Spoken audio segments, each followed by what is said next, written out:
Cap sur l'emploi à présent, selon l'OACI, je relis bien la fiche, oui, c'est l'Organisation de l'aviation civile internationale.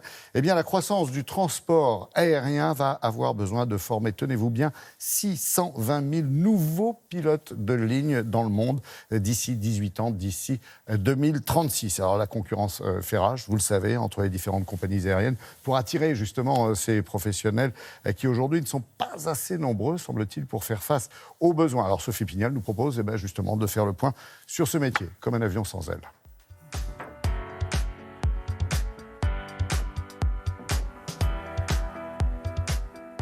L'ENAC, l'École nationale d'aviation civile, est la première école européenne d'aéronautique. C'est une école d'État. Elle dépend du ministère des Transports. Elle est implantée ici, à Toulouse. Mais au fait, pourquoi à Toulouse ? Parce que c'est la plus belle ville du monde. Non. Plus sérieusement, l'ENAC n'a pas toujours été à Toulouse. C'est une vieille dame de 70 ans qui a passé ses 20 premières années à Paris-Orly. Et après, elle a rejoint la capitale de l'aéronautique en 1968, dans le cadre de la décentralisation de cette époque-là. Il y a beaucoup d'exigences à vérifier pour entrer dans cette formation. On peut les résumer au nombre de 4. La première, évidemment, de bonnes connaissances scientifiques, notamment en mathématiques.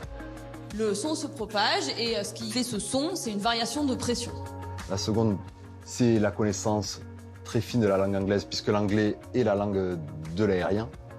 La troisième, ce sont des aptitudes psychologiques. Il y a donc des tests à l'entrée de vérification de votre attitude à supporter le stress, à être capable de faire face aux grandes responsabilités qui sont celles d'un commandant de bord. Et quatrième, tout aussi importante, la vérification des normes médicales en termes d'aptitudes, notamment sur l'audition et la vision, mais plus largement sur la bonne santé. Les formations existent.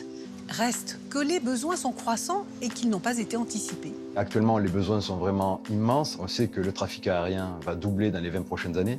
L'ENAC n'a pas vocation à former tous les pilotes.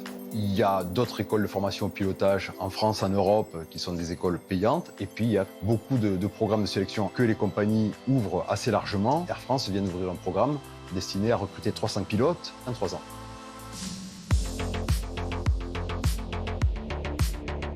C'est un métier très réglementé. La réglementation cadre notamment les heures de vol que doit faire au maximum chaque pilote sur des périodes données, que ce soit sur une journée, une semaine, sur un an, sur un trimestre.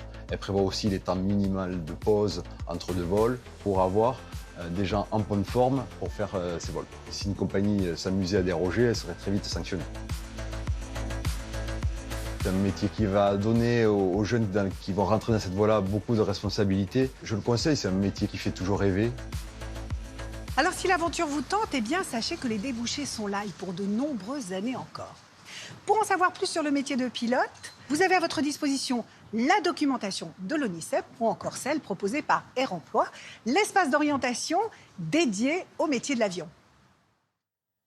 Merci Sophie. Et puis, autre information, toujours au chapitre emploi, et c'est important, si vous êtes en situation de handicap, vous pouvez passer des entretiens d'embauche sans vous déplacer. C'est ce que propose hello-handicap.fr, le salon du recrutement 100% digital dédié justement aux candidats qui sont en situation de handicap. Ça commence aujourd'hui, ça dure toute la semaine et il suffit de vous connecter sur hello-handicap.fr.